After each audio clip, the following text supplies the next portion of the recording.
بسم اللہ الرحمن الرحیم۔ حضرت حسن اور حضرت حسین رضی اللہ تعالیٰ عنہم ایک مرتبہ بہت بیمار ہو گئے تو حضرت علی رضی اللہ تعالیٰ عنہ اور حضرت فاطمہ رضی اللہ تعالیٰ عنہ نے منت مانی کہ اگر یہ تندرست ہو جائیں تو شکرانہ کے طور پر 3 روزے دونوں حضرات رکھیں گے۔ اللہ تعالیٰ کے فضل و کرم سے صاحبزادوں کو صحت ہو گئی۔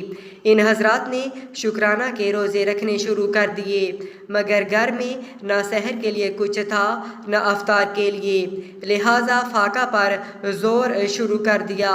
صبح کو حضرت علی کرم اللہ وجہ الکریم ایک یہودی کے پاس تشریف لے گئے جس کا نام شمعون تھا، اور اس کو کہا کہ اگر تو کچھ اون داغا بنانے کے لیے اجرت پر دے دے تو محمد صلی اللہ علیہ وآلہ وسلم کی بیٹی اس کا کام کر دے گی۔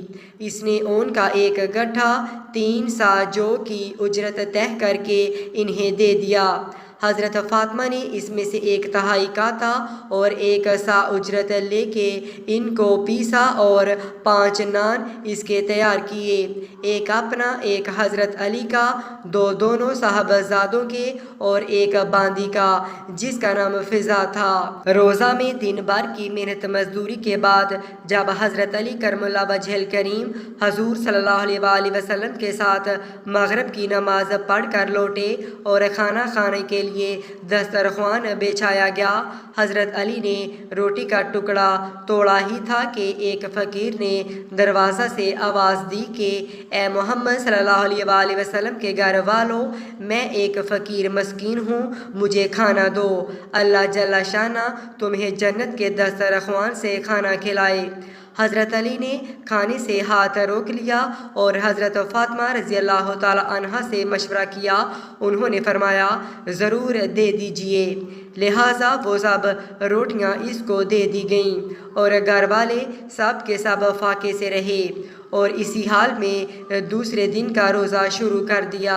دوسرے دن پھر حضرت فاطمہ رضی اللہ تعالیٰ عنہا نے دوسری تہائی اون کاتی اور 1 سا جو کا اجرت لے کر اس کو پیسا اور روٹیاں پکائیں، اور جب حضرت علی حضور صلی اللہ علیہ وآلہ وسلم کے ساتھ مغرب کی نماز پڑھ کر تشریف لائے اور سب کے سب کھانے کے لیے بیٹھے تو ایک یتیم نے دروازے سے سوال کیا اور اپنی تنہائی اور فقر کا اظہار کیا۔ ان حضرات نے اس دن کی روٹیاں بھی اس کے حوالے کر دیں اور خود پانی پی کر تیسرے دن کا روزہ شروع کر دیا۔ اگلے دن صبح کو حضرت فاطمہ نے اون کا باقی حصہ کاتا اور 1 سا جو کا رہ گیا تھا وہ لے کر پیسا، روٹیاں پکائیں اور مغرب کی نماز کے بعد جب کھانے بیٹھے تو ایک قیدی نے آ کر آواز دی اور اپنی سخت حاجت اور پریشانی کا اظہار کیا۔ ان حضرات نے اس دن کی روٹیاں بھی اس قیدی کو دے دیں اور خود فاقہ سے رہے۔ چوتھے دن صبح کو روزہ تو تھا نہیں لیکن کھانے کو بھی کچھ نہیں تھا۔ حضرت علی رضی اللہ تعالیٰ عنہ دونوں صاحبزادوں کو لے کر حضور صلی اللہ علیہ وآلہ وسلم کی خدمت میں حاضر ہوئے۔ بھوک اور ضعف کی وجہ سے چلنا بھی مشکل ہو رہا تھا۔ حضور صلی اللہ علیہ وآلہ وسلم نے حضرت علی رضی اللہ تعالیٰ عنہ سے فرمایا کہ تمہاری تکلیف اور تنگی دیکھ کر مجھے بہت ہی تکلیف ہو رہی ہے، چلو فاطمہ کے پاس چلیں۔